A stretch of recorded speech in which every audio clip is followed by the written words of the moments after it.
Buenas tardes, hermanos. Cantemos el himno 199 de nuestros himnarios bautistas. ¿Sabes tú de Cristo? Dice Juan 17:3. Y esta es la vida eterna, que te conozcan a ti, el único Dios verdadero, y a Jesucristo, a quien has enviado.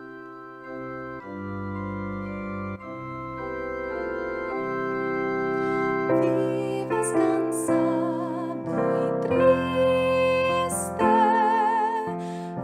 es grande tu aflicción. Tú cerca al mar quisiste,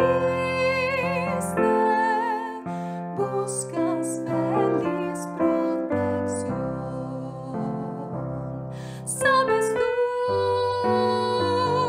de Cristo? ¿Le conoces ya? En su amor bendito, salvación y poder te dará. A quien te acercas, dime cuando te acosa el mal,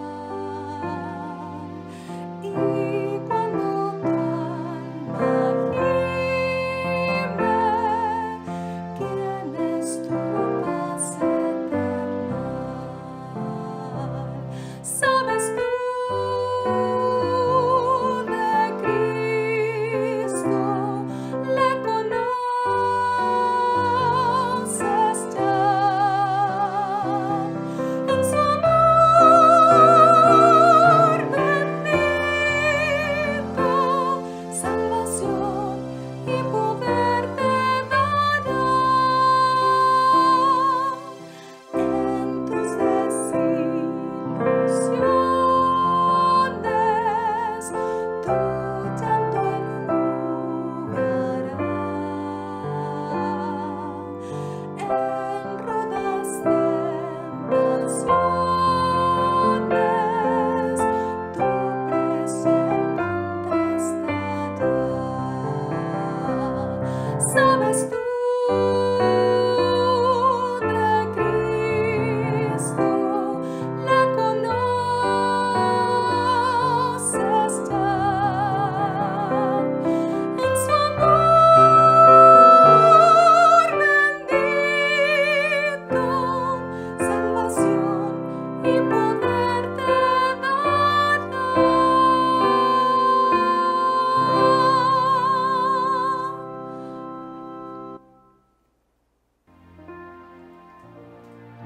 Si oyereis hoy su voz, no endurezcáis vuestros corazones. Él quiere entrar donde estés.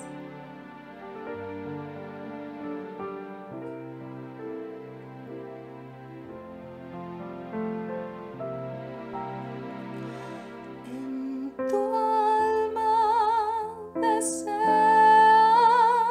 Jesús hoy entrar. No le quisieras abrir. No hay nada en el mundo que te ha de apartar, que tú le vas a decir. Tanto el Señor te ha esperado a ti, y aún hoy te espera otra vez, a ver si la puerta le quieres abrir. Quiere entrar donde estés. Si tú te decides a Cristo venir, Él para bien te dará. Por Él tus tinieblas tendrán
Buenas noches, hermanos.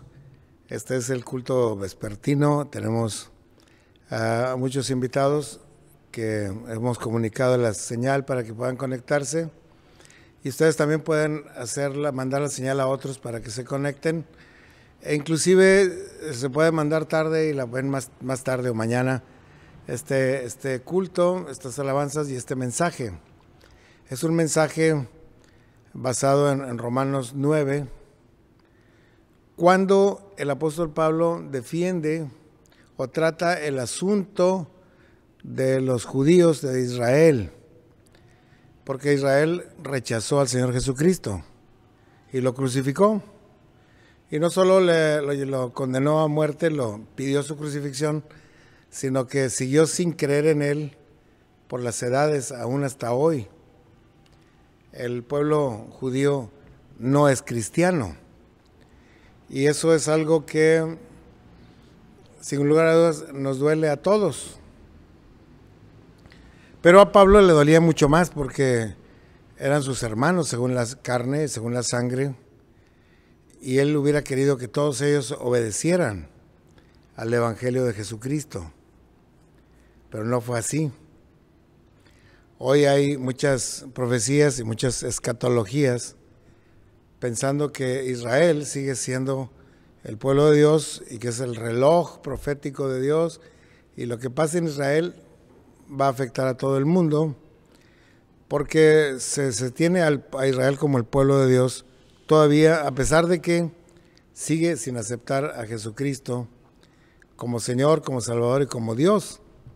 Lo tienen ahí como un ser histórico que no se apegó a la ley, que no estudió con los rabinos, que fracasó porque fue muerto en su intentona por salvar al pueblo. Así que lo tienen como un personaje caído y débil. Así piensan en su corazón la mayor parte de los judíos. Entonces a Pablo le dolía mucho esa situación, y en su carta a los romanos dedica 3 capítulos para atender el asunto del pueblo judío. Vale la pena que revisamos hoy el capítulo 9 y veamos qué es lo que Dios dice acerca del pueblo de Israel, al cual nosotros amamos y admiramos, pero que está en condición de condenación. Dice Romanos 9:1, verdad digo en Cristo, no miento, y mi conciencia me da testimonio en el Espíritu Santo, que tengo gran tristeza y continuo dolor en mi corazón, porque deseara yo mismo ser anatema y separado de Cristo por amor a mis hermanos, los que son mis parientes según la carne, que son israelitas, sí, y que son de los cuales es la adopción, sí, la gloria de Dios, sí, el pacto primero, sí, la promulgación de la ley también, el culto y las promesas. Y de quienes son los patriarcas, como Abraham, Isaac y Jacob, de los cuales según la carne vino Cristo Jesús, el cual es Dios sobre todas las cosas y bendito por los siglos. Amén. No que la palabra de Dios haya fallado, porque no todos los que descienden de Israel son israelitas, ni por ser descendientes de Abraham son todos hijos, sino en Isaac te será llamada descendencia, dijo la profecía. Esto es, no los que son hijos según la carne son los hijos de Dios, sino los que son hijos según la promesa. Esos son contados como descendientes reales. Porque la palabra de la promesa es esta: por ese tiempo vendré y Sara tendrá un hijo. No solo esto, sino también cuando Rebeca concibió de uno, en Isaac, nuestro padre, pues no había aún ni nacido, ni habían hecho aún ni bien ni mal, para que el propósito de Dios conforme a la elección permaneciese, no por las obras, sino por el que ellos llama. Y se le dijo, el mayor servirá al menor. Como está escrito, a Jacob amé, mas a Esaú aborrecí. ¿Qué pues diremos? ¿Que hay injusticia en Dios? En ninguna manera. Pues a Moisés dice, tendré misericordia del que yo tenga misericordia y me compadeceré del que yo me compadezca. Así que no depende del que quiere ni del que corre, sino de Dios que tiene misericordia.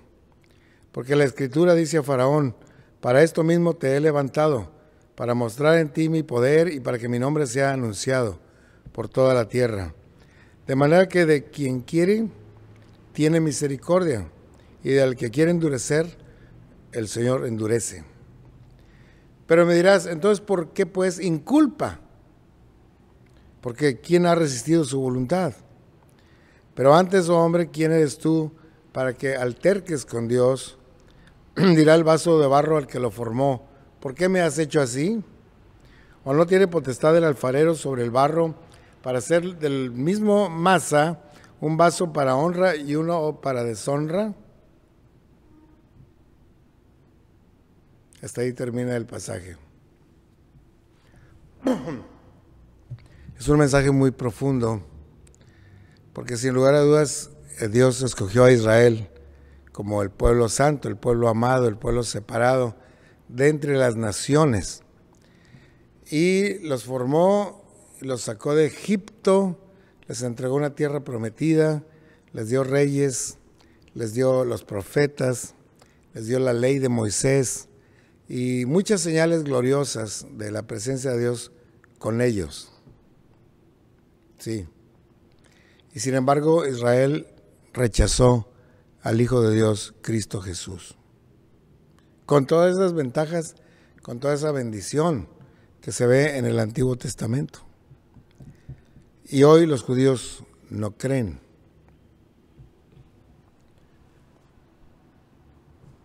Ahora, hay un movimiento mundial que debemos tener cuidado. Le llaman el movimiento pro-sionista. También se le llama, es un movimiento judaizante, que está ganando terreno en muchos países y que está jalando personas de iglesias evangélicas para volver al judaísmo otra vez. Y es que ha entrado en ellos un fervor especial por reconstruir el templo y tener una mayor presencia con ofrendas, restaurando las ofrendas, haciendo que muchas familias se vayan a vivir a Jerusalén de nuevo, sobre todo los descendientes de judíos que han estado viviendo en todos los países. Para ellos, el hecho de que las familias regresen a Israel es una profecía cumplida. Para ellos, el reconstruir el tercer templo, o sea, ya se habían edificado dos y fueron destruidos, construir ahora, quizás en este año, empiecen a construir el nuevo templo de Jerusalén y repatriar a tantos israelitas como se puedan. Es una señal profética de que el tiempo del fin se acerca. Los judíos, así pues, están esperando que venga el Mesías a reinar sobre Israel. No Jesús de Nazaret, no, el Mesías. Uno triunfante, uno que domine a las naciones, uno que controle las voluntades de todos y que haga que todo el mundo deje de pecar para obedecer a Dios. Esas son las características del Mesías que vendría a reinar en Jerusalén. Así piensan los judíos de hoy. Y muchos judaizantes están en efecto viendo hacia Israel para ver si las profecías se están cumpliendo y cuándo viene el final. Los evangélicos prosionistas piensan que sí va a venir el Mesías, pero que va a venir Jesús de Nazaret, va a venir otra vez de carne y hueso para reinar en Jerusalén. Ese es un movimiento fuerte que está dominando a muchas denominaciones evangélicas para creer en el sionismo y que Israel es el reloj profético de Dios. Y mientras los judíos esperan por primera vez al Mesías, los sionistas esperan que el Señor Jesús regrese otra vez como hombre a reinar en Jerusalén. Pero ahora sí triunfante, ahora sí dominador del mundo. Así es lo que piensa, ¿no? Y la la Biblia dice que, por el contrario, el Evangelio entró por Jerusalén, donde nació el Señor Jesús, donde murió el Señor Jesús, donde resucitó el Señor Jesús, donde se predicó el primer mensaje evangélico, donde hubo los primeros miles de personas convertidas y bautizadas, fue en Jerusalén. Pero de ahí pasó a Judea y a Samaria y a todos los países de la tierra, y el fin que dice la Biblia es que el Evangelio haya sido predicado en todo el mundo para alcanzar a todas las naciones, hasta el fin del mundo, y entonces vendrá el fin. Es decir, los cristianos evangélicos sabemos que cuando el Evangelio sea predicado en todas partes, entonces vendrá el fin. No un fin pasajero en el que va a seguir la tierra todavía con otro milenio y otra era, sino el fin de la tierra como la conocemos, para dar lugar al reino de los cielos. Pero bueno, analicemos a Israel un poquito, ¿no? Israel, según la carne, era el pueblo de Dios en la antigüedad. Y Pablo sentía un dolor tremendo por sus hermanos judíos no creyentes. Tan tremendo que él decía, si fuera posible, yo preferiría perderme yo mismo, pero que mis hermanos entren a la salvación. Era un anhelo parecido al de Cristo Jesús, que vino a morir por nosotros. Pablo también decía, si fuera posible un sacrificio mío que haga que los judíos conozcan al Señor. Porque de ellos fue la adopción como pueblo. Dios adoptó a los judíos como su pueblo.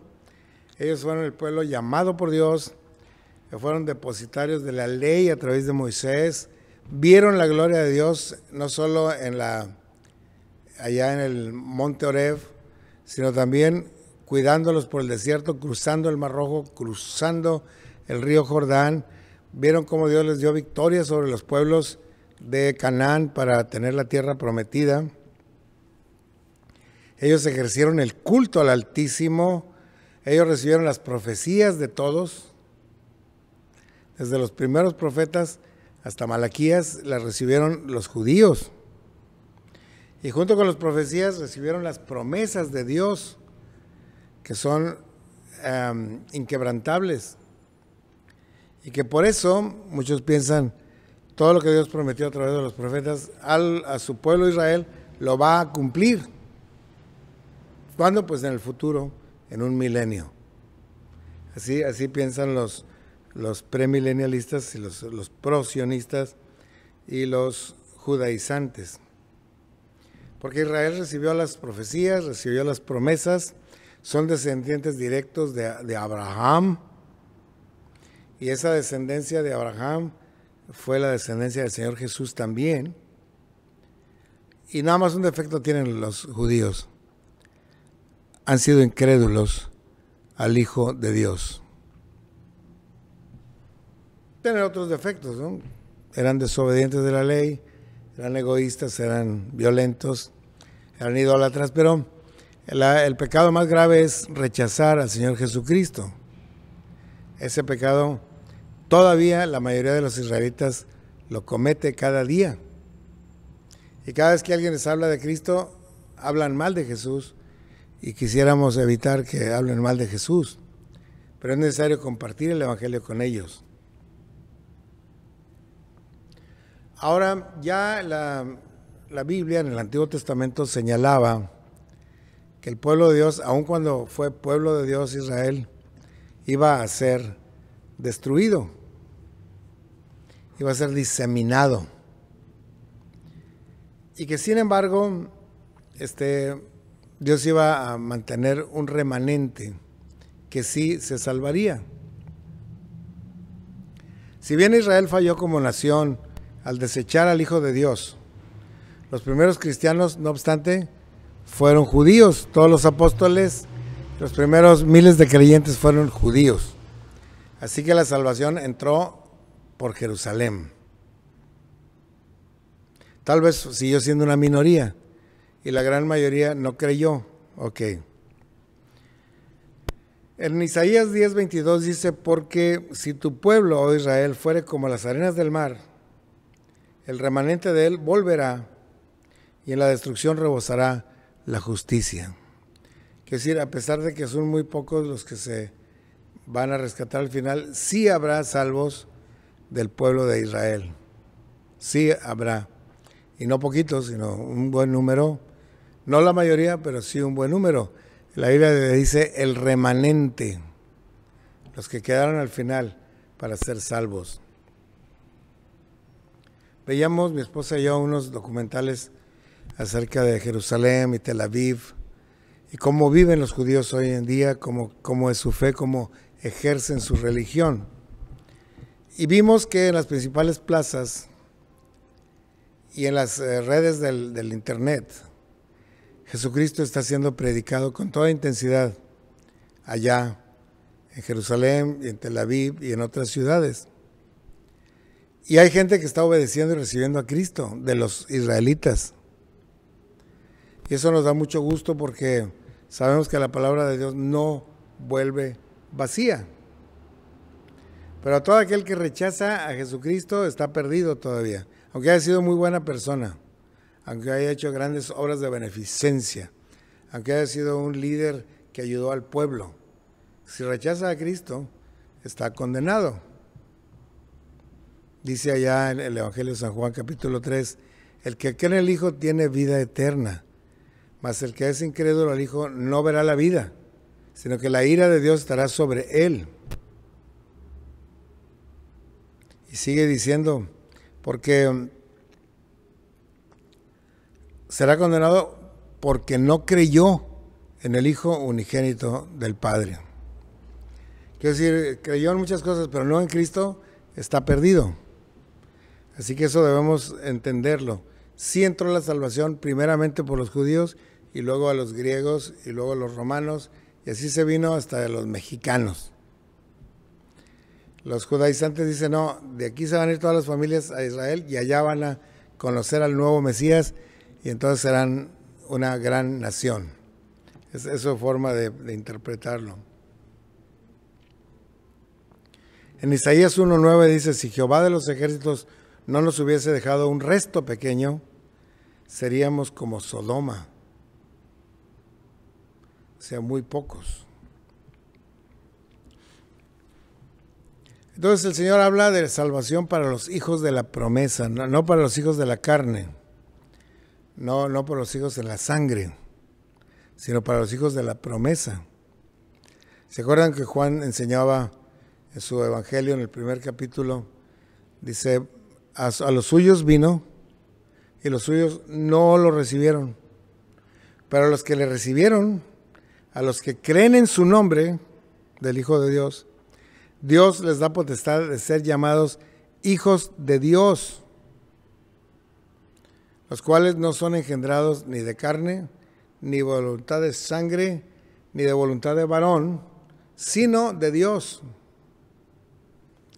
Así que los hijos de la fe son los verdaderos hijos de Dios y a eso se llama a la iglesia de Jesucristo, porque la iglesia está formada solamente por creyentes en Cristo Jesús, no creyentes en otros mismos, no creyentes en el cumplimiento de la ley, porque nadie puede hacerlo sino el Señor Jesús, y no creyentes en otras personas, solamente en Cristo, solamente en Él.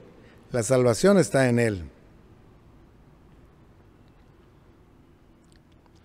Dios siempre se refirió no al Israel carnal, que son descendientes según la carne de Abraham, sino al Israel espiritual, el que tiene la fe de Abraham y el que confía en las promesas de Dios. No el que confía en su propia fuerza para cumplir los mandamientos, porque no hay esa fuerza para cumplir los mandamientos, pero el Señor sí. Oseas lo anunció 700 años antes. En Oseas 2:23 dice, y la sembraré para mí en la tierra y tendrá misericordia de Lo Ruama y diré a Lo a mí, tú eres pueblo mío, y él dirá, Dios mío. Aquellos que no era pueblo, aquellos que no habían alcanzado misericordia. Ellos serán mi pueblo y habrán alcanzado misericordia. Oseas también profetizó que aun cuando el mundo, el pueblo y el ser humano no puede cumplir la ley, sí va a alcanzar misericordia si cree en Jesucristo de todo su corazón. Ahora, ¿por qué caen los israelitas? ¿Por qué cayeron en falta de fe? ¿Por qué? ¿Qué les pasó? ¿Por qué es tan generalizado el rechazo de los judíos hacia la persona de Cristo Jesús? Es algo que no lo podemos entender, porque nosotros conocimos el Evangelio y amamos al Señor y decidimos aceptarlo sin ningún problema, al contrario, maravillados de que Dios tuviera tanta misericordia de nosotros. Pero los judíos se dan el lujo de rechazar el Evangelio y hablar mal de Jesucristo. ¿Por qué tanta molestia y tanto odio? Porque dice la Escritura, aquí yo pongo en Jerusalén una piedra de tropiezo, una roca que hace caer. Y esa roca que hace caer es el Señor Jesús. Porque el Señor Jesús fue rechazado por las mentes carnales de los judíos porque no llenaba las características para ser el Mesías. No era invencible, no controlaba los ejércitos, no estaba gobernando ni siquiera un día sobre Jerusalén. Ellos esperaban que el Mesías fuera un gobernante triunfante que domina a los pueblos, a las naciones y a los individuos también. Esa era la calidad del Mesías que los israelitas estaban esperando. Y llegó un hombre desconocido de allá del norte que predicaba el perdón y las buenas nuevas. Sí hacía milagros, pero finalmente fue derrotado y muerto en la cruz, en la vergonzosa cruz.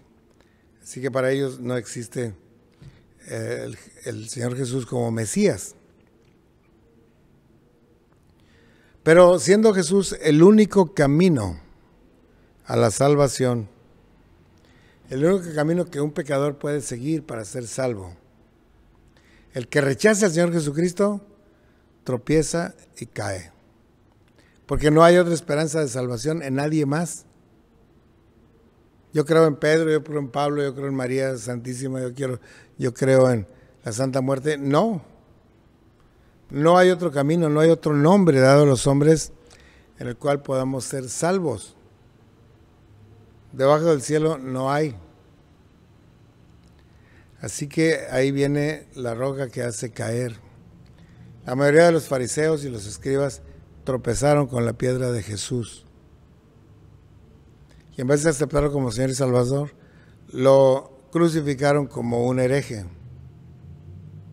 Y crucificaron también sus cuerpos y sus vidas y sus futuros y sus familias y sus hijos. Cuando los judíos decían, crucifícalo, es reo de muerte, mátalo. Dicen, ¿saben ustedes que este hombre no hizo ningún mal? Que la sangre de este hombre caerá sobre sus cabezas. Dijo, sea su sangre sobre nosotros y sobre nuestros hijos, dijeron aquellos judíos. Y rechazaron la salvación de Cristo Jesús. Es una roca que les hizo caer. Ahora Pablo nos hace ver a los no judíos que gracias a ese rechazo que Israel tuvo de Cristo, entonces se abrió la puerta para que los gentiles, los griegos, romanos y mexicanos y todo el mundo pudiera acercarse. Los suyos le rechazaron. Bueno, los que le recibieron serán llamados hijos de Dios. Así es la promesa y esa es la realidad. Nosotros tuvimos oportunidad de ser salvos después de que Israel no quiso nada con Cristo Jesús. Ahora, pero este no fue un plan alternativo, es el plan A de Dios. Dios ya quería, cuando llamó a Abraham, que Abraham y su familia y su pueblo fueran bendición a las naciones. Bendición no material, así de riquezas, sino que hubiera una bendición espiritual de la familia de Abraham, de los descendientes de Abraham, del pueblo de Dios, hacia las naciones, con el evangelio de Cristo Jesús. Pero los israelitas decidieron no aceptar este evangelio. Dice en primera carta de Pedro 2, un pasaje muy hermoso que debemos tenerlo en la cuenta. Dice: por lo cual también contiene la escritura: he aquí pongo en Sión la principal piedra de ángulo, escogida y preciosa, y el que creyere en él no será avergonzado. Para vosotros pues, los que creéis, él es precioso, pero para los que no creen, la piedra que los edificadores desecharon ha venido a ser cabeza del ángulo, y piedra de tropiezo, y roca que hace caer, porque tropiezan en la palabra, siendo desobedientes, a lo cual también fueron destinados. Pero vosotros sois linaje escogido, real sacerdocio, nación santa, pueblo adquirido por Dios, para que anunciéis las virtudes de aquel que los llamó de las tinieblas a su luz admirable. Nosotros que en otro tiempo no erais pueblo, pero que ahora sois pueblo de Dios, que en otro tiempo no habíais alcanzado misericordia, pero ahora habéis alcanzado misericordia. Así que, hermanos, la aplicación para nosotros es que veamos cuán fue la misericordia del Señor, que quiso alcanzarnos a nosotros, siendo más viles y más pecadores que los judíos mismos, por nuestras acciones. Pero una cosa nos ha ayudado a ser salvos, que hemos depositado la fe en Cristo Jesús, cosa que los judíos en su mayoría no han hecho. Así que ahorita todavía es el tiempo aceptable para que nosotros aceptemos a Cristo. Si usted que está ahí en su pantalla, detrás de la pantalla, no ha hecho una oración de fe, hágala ahora para que reciba a Cristo y tenga vida eterna. Porque si lo deja para después y lo sorprende la enfermedad o la muerte, el hecho de haber rechazado a Jesucristo le condenará para siempre. Así que ahora que es el tiempo aceptable, debemos recibir a Cristo y aceptarlo. Hoy mismo vemos muchas actividades evangelísticas allá en Jerusalén, y muchos jóvenes están obedeciendo al evangelio, sobre todo jóvenes judíos que están creyendo en Cristo, y nos da mucho gozo que así sea, porque eso es lo que trae verdadera salvación. Vamos a orar. Usted repita conmigo esta oración de fe para que acepte a Cristo Jesús. Señor y Padre, te ruego que recibas esta oración mía. Quiero abrir mi corazón para que el Señor Jesús venga y tome un lugar y sea mi Señor y sea mi Salvador. Entiendo que no hay otro nombre dado a los hombres debajo del cielo en el que podamos ser salvos, sino en Cristo Jesús. Y que Él es la roca eterna de salvación, y también ha sido la piedra de tropiezo para los que no creen. Pero yo creo, Señor, creo con todo mi corazón. Recíbeme en tu pueblo y en tu familia, Señor, porque lo ruego en el nombre de Cristo Jesús, nuestro Señor y nuestro Salvador. Amén. Dios les bendiga, hermanos. Dios les bendiga. Cantemos el himno 192 de nuestros himnarios bautistas. Sin Cristo no tengo nada. Si alguno está en Cristo, nueva criatura es. Las cosas viejas pasaron, y aquí todas son hechas nuevas.